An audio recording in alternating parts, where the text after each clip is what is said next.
जय श्री राम दोस्तों, मैं अंकुश बर्मन और आप लोगों को स्वागत करता हूं हमारे आज के इस वीडियो में।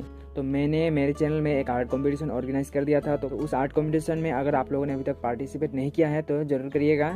तो यहाँ मैं इस वीडियो में आर्ट कंपटीशन में विनर कैसे बना जाए या फिर टॉप में कैसे रहें उसके बारे में कुछ टिप्स आप लोगों के साथ शेयर करूँगा। तो मैं आप लोगों के साथ जो टिप्स शेयर करूँगा उन टिप्स को अगर आप फॉलो करेंगे तो आप विनर या फर्स्ट ही बनेंगे, वो तो मैं नहीं बता पाऊँगा, पर इतना तो कह सकता हूँ कि आप उन टिप्स को अगर फॉलो करेंगे तो आपका स्केच टॉप में रहेगा ही रहेगा। और यहाँ मैं आर्ट कंपटीशन में कैसे जीते वो तो नहीं बताऊंगा, क्योंकि बहुत सारे लोगों ने ऑलरेडी इसके बारे में बता ही दिया है।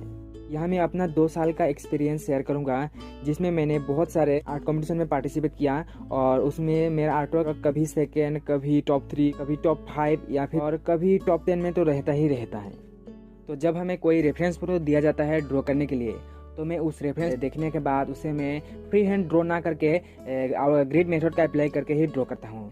इससे क्या होता है, आपका आर्टवर्क के फेस के डायरेक्शन, आउटलाइन के डायरेक्शन रेफरेंस फोटो से लगभग सेम ही रहता है, और इसलिए मैं अपने हर आर्टवर्क को फ्री हैंड के बजाय ग्रिड मेथड से ही ड्रॉ करता हूँ। तो अब हम दूसरे टिप्स में आएंगे। तो जब हम आर्ट कॉम्पिटिशन में कोई रेफरेंस फोटो हमें दिया जाता है ड्रॉ करने के लिए, उसके साथ ही साथ हमें टाइम लिमिट भी दिया जाता है कि हमें स्केच को इतने दिन के अंदर ड्रॉ करके स्केच का फोटो भेजना है। इतना टाइम हमें इसलिए दिया जाता है ताकि हम रेफरेंस फोटो के हर एक पार्ट को अच्छे से ऑब्जर्व करके अपने आर्टवर्क को रोज थोड़ा थोड़ा बिना हड़बड़ी किए धीरे धीरे डिटेल्स में ड्रॉ कर सकें।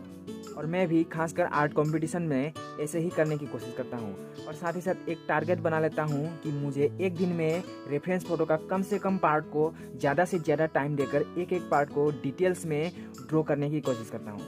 और जब आर्टवर्क सबमिट करने की आखिरी के 1-2 दिन बाकी रहे, तब मैं अपना आर्टवर्क सबमिट कर देता हूँ। और मैं तभी इतना धीरे धीरे मैक्सिमम टाइम देकर डिटेल्स में ड्रॉ कर पाता हूँ जब मेरे ये अनस्टेबल मन को अपने मनपसंद संगीत या फिर कथाओं या नॉलेजेबल बातों का ऑडियो सुनते रहता हूँ।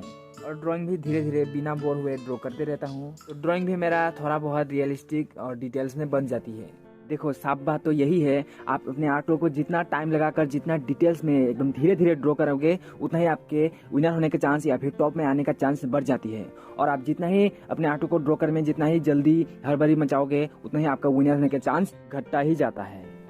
मैं आर्ट कंपटीशन के लिए जिस स्केच को ड्रॉ करने जाता हूँ, उससे पहले मैं ये क्लियर कर लेता हूँ कि किस मीडिया में मेरा ज़्यादा स्केचिंग का प्रैक्टिस हुआ है।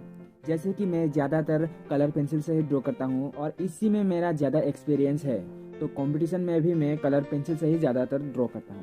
पर यहाँ जो न्यूली बिगिनर्स है, उनको तो किसी भी मीडियम में स्केचिंग करने का ज़्यादा एक्सपीरियंस नहीं है, तो उनको यही करना चाहिए कि उनको जो फोटो मिला है ड्रॉ करने के लिए, उसे कम से कम ऐसे ही 2 बार सेम मीडियम में, अगर आपने कलर पेंसिल से पिछले 2 बार ड्रॉ किया है तो सेम मीडियम में ही ड्रॉ करना है। सेम मीडियम में कम्प्लीटली ड्रॉ करने की प्रैक्टिस करें, और तीसरी बार सेम मीडियम में ही धीरे धीरे कम्प्लीटली ड्रॉ करके स्केच को सेंड करें।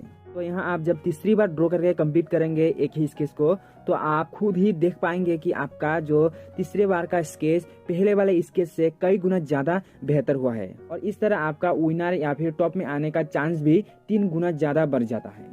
और अब मैं अपने एक्सपीरियंस के चौथे टिप्स को भी ले लेता हूँ।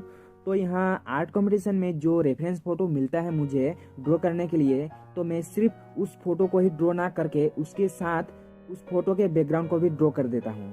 और कभी कभी तो बिना बैकग्राउंड का भी फोटो मिलता है ड्रॉ करने के लिए, तो मैं उसमें अपनी तरफ से अलग से थोड़ा यूनिक बैकग्राउंड लगवा के ड्रॉ करने की कोशिश करता हूँ।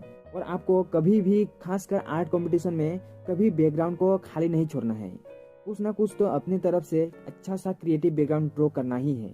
तो यही था कुछ टिप्स आर्ट कंपटीशन में विनर या फिर टॉप में आने के लिए, जो मैंने अपने एक्सपीरियंस से आप लोगों के साथ शेयर किया।